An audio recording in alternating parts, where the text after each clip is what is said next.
مولا علی کرم اللہ وجہہ الکریم قبرستان جاتے. حضرت سعید ابن مسیب ایک تابعی ہیں, حضرت علی کے ساتھ قبرستان گئے تھے. حضرت علی نے زور سے سلام کیا قبر والوں کو اور پھر پوچھا ہے قبروں والوں کیا حال ہے تمہارے. اور اس کے بعد پھر حضرت علی روتے کھڑے ہوئے, آنسو بہنے لگے. حضرت سعید ابن مسیب کہتے ہیں مولا علی سے کیا آپ قبروں والوں سے بات کر رہے ہیں, وہ آپ کی سن رہے ہیں یا آپ سے وہ کچھ جواب دے رہے ہیں؟ حضرت علی کرم اللہ وجہہ الکریم نے فرمایا ہاں اگر تم سنتے ان کی باتیں تو رو پڑتے. حضرت سعید پوچھتے ہیں کیا کہہ رہے ہیں قبروں والے؟ سنو میرے عزیزوں, حیدر کرار شیر خدا علی مرتضیٰ فرماتے ہیں قبروں والوں سے میں نے پوچھا کیا حال ہیں تمہارے, تو قبروں والوں نے کہا اے علی مت پوچھو ہمارے حال, جن بالوں کو ہم سجایا کرتے تھے ان بالوں پر تو اللہ نے بچھو چھوڑ دیے. ہمارے وہ چہرے جو غازے سے ملوث تھے, حسین تھے, ہمارے چہروں پر اب خون اور پیپ کے علاوہ کچھ نہیں رہ گیا. ہمارا وہ جسم جس کے سنوارنے کے لیے ہم دن بھر گھنٹوں لگاتے تھے, آج وہ ہماری قبروں میں کیڑوں کی غذا بنا دی گئی ہے. حضرت علی فرماتے ہیں قبروں والوں نے جب ہم سے یہ کہا تو ہم نے رو پڑا, ہمیں رونا آ گیا. یقیناً میرے عزیزوں وہ منزل آپ کی بھی ہے میری بھی ہے, ہمیں بھی جانا ہے آپ کو بھی جانا ہے. حضرت سفیان ثوری فرماتے ہیں ایک چھوٹی سی بچی کو آپ نے ایک جنازے کے پیچھے جاتے ہوئے دیکھا روتے ہوئے. وہ لڑکی اپنے باپ کے جنازے میں جا رہی تھی, رو رہی تھی اور یہ کہہ رہی تھی اتنی بڑی مصیبت کا دن ہمارے اوپر کبھی آج تک آیا ہی نہیں تھا. حضرت سفیان ثوری نے کہا بیٹا تم پر نہیں تمہارے باپ پر جو دن آیا وہ کبھی نہیں آیا تھا. موت کا دن, موت کا دن سب سے سخت دن ہے, سب سے سخت دن ہے. موت کس طرح سے آتی ہے پتہ ہے؟ فرمایا گیا جیسے ریشم کے کپڑے کو کانٹوں کی جھاڑی پر ڈال دو اور کپڑا کھینچو, کپڑے کے تار تار نکلتے جائیں گے. فرمایا گیا ملک الموت روح نکالنے کے لیے جب آتے ہیں تو اسی طرح سے روح نکالتے رہتے ہیں, انگلیوں سے, پیروں کی, ہاتھوں کی انگلیوں سے, ناخنوں سے روح نکلتی نکلتی آتی ہے. ایک ایک جوڑ سے روح نکلتی ہے, یہاں تک کہ ناک تک اس کو کھینچ کر کے لایا جاتا ہے. اور قرآن میں اللہ فرماتا ہے تم اگر دیکھو گے کہ روح کیسی نکالی جا رہی ہے, یضربون وجوہہم وادبارہم, فرشتے آتے ہیں پیٹھ پر پیچھے مارتے ہیں, زور زور سے مارتے ہیں اور پیشانیوں پر مارتے ہیں اور یہ کہتے ہیں اے نکل جا روح. اللہ فرماتا ہے تم اگر دیکھو گے کہ فرشتے کس طرح روح نکالتے ہیں تو کانپ کر رہ جاؤ گے, مار مار کر کے روح کو نکالا جاتا ہے. اور یہ چھوٹا سا وقت نہیں ہے, ادھر جھٹکا لگا ادھر موت ہو گئی, لمبا پروسیس ہے. اس سے جو گزرتا ہے وہی بتا سکتا ہے. بعض لوگوں کو ایسا لگتا ہے زہر کھا لیا ابھی موت ہو گئی, سوسائڈ کر لیا ابھی موت ہو گئی. موت اتنی آسانی سے نہیں آتی, لمبا پروسیس ہے. موت سے پہلے فرشتے آ جاتے ہیں, چاہے تم اچھے آدمی ہو بیٹھے ہوئے ہو, تم کو بھی اگر موت آنی ہے تو تم پہلے فرشتوں کو دیکھنے لگ جاؤ گے, لیکن بتا نہیں سکتے کسی کو. موت سے تھوڑی دیر پہلے فرشتے قریب آ جاتے ہیں. پہلے جماعت فرشتوں کی آتی ہے, پھر ملک الموت آتے ہیں. ملک الموت ان فرشتوں کے بیچ آتے ہیں. جیسے ہی یہ مرنے والا آدمی ملک الموت کو دیکھ لیتا ہے پھر اس کے جسم میں کپ کپی طاری ہو جاتی ہے, اور ایسی کپ کپی طاری ہوتی ہے کہ کبھی پیشاب نکل جاتا ہے, کبھی پخانہ نکل جاتا ہے. اکثر دیکھنا مرنے والوں کی نجاست نکل جاتی ہے. ملک الموت کو وہ بہت قریب سے دیکھتا ہے, اور ان کی دو شکلیں ہیں. ایک بہت بھیانک شکل ہے, اس کو دیکھنا ہی عذاب ہے, اور ایک بہت خوبصورت شکل ہے, ان کو دیکھنا ہی رحمت ہے. وہ نیک بندوں کی روح نکالنے کے لیے جب جاتے ہیں تو خوبصورت شکل میں جاتے ہیں, اور جب گنہگاروں کی روح نکالنے جاتے ہیں تو بھیانک شکل میں جاتے ہیں, اور ان کو دیکھتے ہی مرنے والے کا جسم پیلا پڑ جاتا ہے, پیشانی اکھڑ جاتی, آنکھیں پھٹی رہ جاتی, اور پھر خرخرا آنے لگ جاتا ہے, یعنی خر خر کی آواز تیز ہو جاتی ہے. وہ بولنا چاہتا ہے اپنے پاس والوں کو لیکن بول نہیں سکتا، بند ہو جاتا ہے۔ یہ وہ وقت ہے جب اس کے توبہ کا دروازہ بھی بند ہو جاتا ہے۔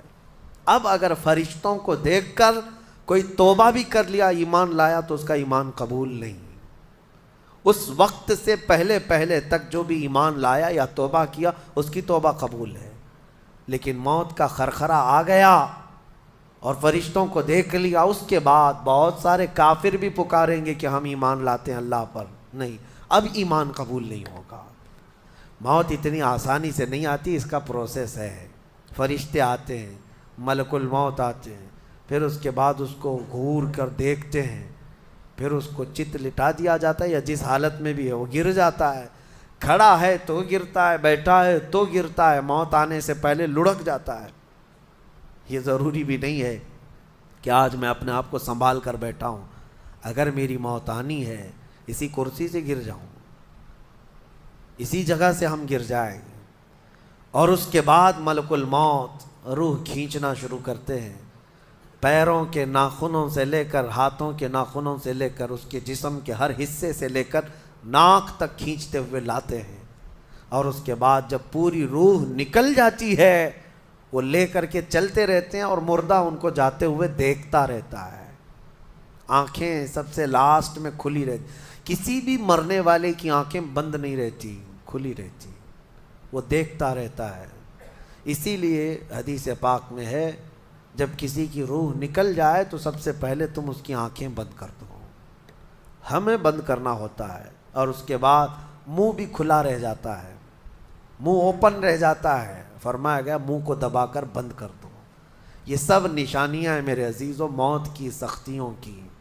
آپ کو پتہ ہے جب رسول کریم صلی اللہ تعالیٰ علیہ وسلم کی وفات آئی، اللہ اکبر، نزع کا عالم اتنا سخت تھا کہ بار بار حضور اکرم صلی اللہ علیہ وسلم کو پورے پانی کے مٹکے انڈیل دیے جا رہے تھے، 3 مٹکے حضور پر انڈیل دیے گئے موت سے پہلے، اور حضور اس کے بعد تھوڑا آرام محسوس کرتے اور پھر شدت کا بخار۔ اور وہ آخری وقت تھا جب حضرت فاطمہ آپ کے پاس آئی تھی، حضور نے ان کے کان میں بتا دیا، وہ رونے لگ گئی۔ کیا کہا تھا؟ حضرت فاطمہ کہتی ہیں حضور نے فرمایا، اے فاطمہ اب میں جا رہا ہوں، میرا آخری وقت ہے۔ پھر ایک دوسرے کان میں ان سے کہا، میرے خاندان میں سے سب سے پہلے تم مجھ سے ملنے والی۔ آج یوم فاطمہ بھی ہے، سیدہ کائنات کا آج یوم وصال ہے، 4 رمضان المبارک۔ تو رسول کریم صلی اللہ تعالیٰ علیہ وسلم حضرت عائشہ صدیقہ کے سینے سے سر لگا کر لیٹے ہوئے تھے۔ حضرت عائشہ فرماتی ہیں سنو، مجھے پتہ ہی نہیں تھا۔ حضور حضرت عائشہ سے زیادہ محبت کرتے تھے، اسی لیے آخر وقت میں حضرت عائشہ کے ہی حجرے میں رہنے لگے، باقی دوسری بیویوں کیا نہیں جاتے۔ حضرت عائشہ کہتی ہیں میں حضور اکرم صلی اللہ تعالیٰ علیہ وسلم کو کبھی مسواک دے رہی، کبھی پانی کے چھڑکاؤ کر رہی۔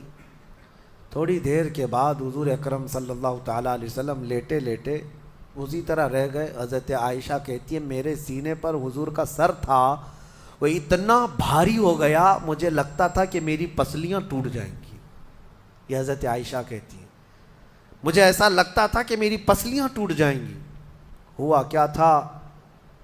حضرت عائشہ فرماتی ہیں دروازے پر جبرائیل امین آئے، روح نکلنے سے پہلے کی بات ہے۔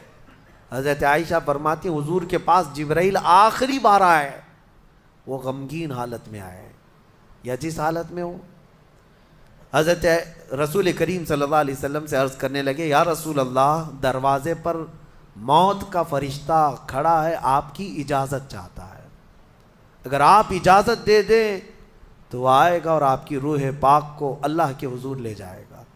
اور یا رسول اللہ، آج سے پہلے اس فرشتے نے کسی سے اجازت نہیں لی اور قیامت تک کسی کی روح نکالنے کے لیے وہ اجازت لے گا بھی نہیں، یہ صرف رسول پاک کی خصوصیت تھی۔ حضور نے فرمایا آنے دو۔ ملک الموت آئے اور جب حضور کی اجازت سے روح نکالی تو حضرت عائشہ کہتی ہیں اتنا بھاری ہو گیا تھا سر کہ مجھے لگتا تھا کہ میری پسلیاں ٹوٹ جائیں گی سینے کی۔ اور اس کے بعد حضرت عائشہ فرماتی ہیں میں نے حضور کے سر مبارک کو نیچے کی طرف کیا، مجھے پتہ بھی نہیں تھا کہ حضور کا انتقال ہوا۔ میں حضور اکرم صلی اللہ علیہ وسلم سے باتیں کرنے میں مصروف تھی، اسی میں حضرت ابو بکر صدیق حجرے میں آئے، پوچھا عائشہ کیا حال ہے حضور کا؟ حضور اکرم صلی اللہ علیہ وسلم کو دیکھا حضرت ابو بکر نے اور پیشانی مبارکہ پر ہاتھ رکھا تو وہ بہت ٹھنڈی تھی، ماتھے کو بوسہ دیا اور ایک آہ بھری اور ایک جملہ کہا تھا، یا رسول اللہ ایک بار موت آنی تھی وہ آپ پر آ گئی، اب موت کی سختی اللہ دوبارہ کبھی آپ کو نہیں عطا کرے گا۔ موت کی سختی کیونکہ حضور کو انہوں نے دیکھا تھا، کئی دنوں سے تکلیف تھی، 13 دن تک حضور پاک صلی اللہ علیہ وسلم کو تکلیف تھی، 13 دن تک۔ حضرت ابو بکر کہتے ہیں یا رسول اللہ اب موت کی سختی دوبارہ کبھی نہیں آئے گی، جو اللہ کا وعدہ تھا وہ پورا ہو گیا۔ پورا کھل کر کے رو بھی نہیں پا رہے تھے ابو بکر صدیق، اور اپنے اندر دبا بھی نہیں پا رہے تھے۔ موت کی سختی انہوں نے دیکھا اور اس کے بعد کہا اے عائشہ کیا دیکھ رہی ہو، اللہ کے رسول ہم سے رخصت ہو چکے۔ پھر انہوں نے آ کر مسجد میں اعلان کیا اے لوگو اللہ کے نبی کا انتقال ہو چکا۔ اب مجھے یہاں یہ بتانا ہے اگر موت سے کوئی بچ سکتا تھا تو سب سے پہلا نمبر تو رسول اللہ کا ہونا چاہیے تھا، کیونکہ اللہ کے سب سے محبوب نبی وہی ہیں۔ جب رسول پاک صلی اللہ تعالیٰ علیہ وسلم کو بھی موت آئی تو میاں ہمارا اور تمہارا شمار نہیں، چاہے 100 سال زندگی مل جائے لیکن مرنا ضروری ہے۔ بہرحال یہ باتیں بڑی طویل ہو جائیں گی، موت کا تذکرہ اس لیے بھی میں زیادہ کرتا ہوں کہ حدیث پاک میں ہے مومنوں کو یہ تذکرہ کرو تاکہ ان کو گناہوں سے نفرت پیدا ہو جائے اور آخرت کے سفر کی تیاری وہ شروع کریں۔ اللہ کریم ہم سب کو دنیاوی خرافات سے محفوظ فرمائے، دنیا کی لذتوں سے اور یہ فانی خرافات میں مبتلا ہو کر آخرت بھولنے سے اللہ ہماری حفاظت فرمائے۔ مولا کریم جب ہماری موت آنے کو ہو تو ہماری زبانوں پر کلمہ طیبہ جاری فرما دے۔ رب ذوالجلال موت سے پہلے تیرے حبیب پاک کے چہرے کی زیارت نصیب فرما۔